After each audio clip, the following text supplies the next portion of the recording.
we're barreling towards Christmas. We were just talking about some of our favorite Christmas traditions. Mm-hmm. And one of the things that we all know about Christmas is that Santa comes around and he makes a list. And checks it twice. That's right. Don't find out who is naughty or nice. And I thought this could be a good. Would that list be receipts? I guess that is one way you could view this. And so I thought we could go through all the biggest stakeholders in the Dallas Cowboys and decide whether they should be on the naughty list or the nice list. And we'll start with none other than the general manager and owner of your Dallas Cowboys, Jerry Jones. CA, and you, the listener, 877-881-1053. Text in, let us know which list you think every person should be on. Jerry Jones, has he been naughty or nice this year?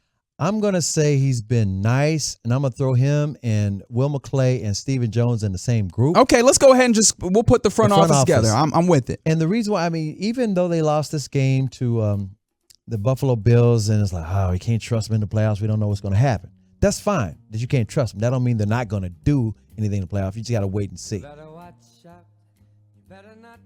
That's true. Better not pout. I'm telling you why. But I'm going to give them a nice because they shocked everybody by actually doing things in the offseason. They literally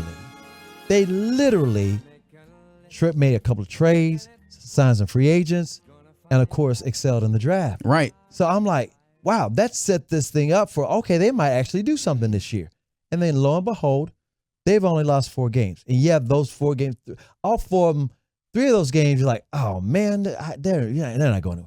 The Arizona game, they had no business losing. But it's like, okay, this team seems like a little bit different, even though you throw in the Buffalo. So I'm not mad at the front office. To me, I'm like, okay, they got it. The only thing I can be mad at is at the trade deadline, they didn't do what the Rangers did. They did not fortify that roster. Mm-hmm. You at the trade deadline, around the NFL, other teams that were going to try to go somewhere, they fortified that roster. And that's where they kind of sat on their hands. So I'm still leaving on that nice list because not a lump of coal time yet. Yeah, I think you're right. From the 214, they agree. Jerry, nice. And I'm guessing we're again putting this in with the front office. Gives this team a solid team every year virtually. And I think you hit the highlight, which is this front office went and made sure that they got Stephon Gilmore, that they got Brandon Cooks. And those elements have been very helpful for this team. And so it felt like they were not sitting and resting on their laurels. This time they made sure to bring back Jonathan Hankins. Yep. And Jonathan Hankins has mattered in the run stopping. Obviously, I don't think he was the end all be all of why the Bills were able to do what they were able to do, but missing him definitely mattered. Right. And I guess one of the things you can say, even though you're right, they were not as aggressive as maybe you would hope that they could have been at the trade deadline. They did bring in, what's my guy's name? Darius Leonard. Yes. And offer him an opportunity to be here when they realized they needed something with the linebacker. Shaglin, they did bring him in here, but he preferred Philadelphia. And it had nothing to do with money. It had to do with playing time because he would have been on a rotation of linebackers down here, and he wanted snaps. And that's why he was on the bench in the Colts. Why the Colts cut him, he's like, you're too good. We just can't keep you on this bench. He's like, play me. No, we can't play you. All right. How about this? Let's talk about the quarterback of your Dallas Cowboys, Dak Prescott. I'm going to say nice, and again, it's because you cannot stereotype him in saying last year's Dak is what we have. No, you can't say that at all. Up until that Buffalo game, he was the leading candidate for the MVP. What did the Buffalo game do? It showed you that the defense, if they're not playing well and they're not getting their other team's offense off the field, Dak can only do so much. He's not arm talent. He never has been arm talent, but he has a lot going for him, and it was going his way until Buffalo decided to dominate the clock with a run game. Yeah, I mean, he's been incredible this year. I think the nice list is the only list that you can put him on. Obviously, one of the big things that people consider or were concerned about last year was turnovers, and he's been very good about that. Yeah. And I know that it felt like at the start of the year they were so concerned about it that they kind of put governors on the offense, and they took those off, and he showed no he's the quarterback that he's always been when it comes to making sure to protect the quarterback, protect the football. And big plays have been a part of this. Now I'm interested as we go along how they're going to bounce back from the situations where if teams do what you saw the Bills do and what we've seen happen at times in the past where they try and say, we're not going to let you get the explosive play over the top, although they had an opportunity at doing that. But then we're also going to take away these intermediate passes. We're going to make it tougher. We're going to make it tougher, rather. You can't take them away entirely, but we're going to make it tougher on you on first and second down and then put you in these situations. What's the response there? And so he's been very good this year. And I they have think not lost 2 games in a row yet. Ultimately, I think it's going to come down to how people feel about this. Also, it's still going to come down to playoffs, what the playoff success looks like or lack thereof. How about this? Let's go to running back Tony Pollard, because I think this could be an interesting perspective on it, because I know he's first time being the lead back. He was coming off of that injury with the ankle, I believe. And so, you were expecting some things, but also understood that you had to kind of mitigate some of those expectations. And the line didn't help him. The line didn't help him, but the numbers aren't there. The production isn't there in the way that you want. Tony Pollard, naughty or nice? Yeah, I'm going to put him on the nice list because I didn't have high expectations. There were a lot of people who could not wait to run Zeke off. I was not one of those people. I was not saying Zeke needs to be the lead back, but at the same time, he wasn't the lead back the second half of the season last year. You follow what I'm saying? I thought they were a great tandem. They weren't competing against each other. Tony Pollard was, to this day, is Zeke's little brother. They still text each other each week. I felt like that combination had nothing to do with the money. Zeke had already gotten his money. He was going to come back. You cut him, yeah, that's fine. He was going to come back for the minimum, and they wouldn't do it. I felt like Tony Pollard can't get dirty yards. And I also felt like Tony Pollard could not get more than 20 carries because he's never been a lead back in his career, high school, college, or pro. So I'm putting him on the nice list because, to me, the only thing he hasn't been able to do is what you saw last year, and that's maybe coming off of this injury or whatever. And like I said, the offensive line didn't help him, where he had that burst. You haven't seen a lot of that burst, and they haven't been throwing him the ball enough to, give him those opportunities. But I've never thought he could get inside the 20 on the goal line, dirty yards. And one of the things, and it's a list that we're going to revisit here in about 10 minutes. But yeah, so Tony hadn't disappointed me real quick, just to wrap that. Fair enough. On the list of the best skills or the best players at 101 different skills in the NFL, Matt Bowen of ESPN put the best pass protecting running back as Tony Pollard this year. He has been very good at pass protection, where we thought that was a weakness of his. And so I will give him credit for that as well. Give him credit. But yes, he did that. Now, he did that. He's doing it right now. We're being very nice with this list, but I'm going to bring up a couple of names that hopefully here we go. We can see how we feel about this. And the 4-3-2 brings up one of them, Michael Gallup. Naughty or nice? Naughty. And I love the guy. I just thought it was crazy at the time. See, this is me going back to, I mentioned Zeke. This is me go back to Amari. It's like, how you just let Amari, you trade him away for a 5th-round pick when he's your dominant X? And then they give, and I was using this as an example, and it's not hating on Michael Gallup. I'm just the fact.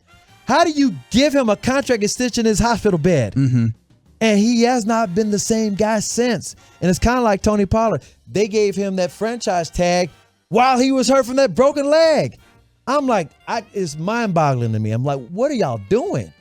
Yeah. But again, I'm going to give him the lump of coal and say he's on the naughty list because he's only shown a couple of flashes, but it's not enough. Yeah, and I want to give him his credit. He's been asked to do a lot of blocking, and he does that very well. One of the things that's tough, though, is like every player has kind of their niche and their skill set.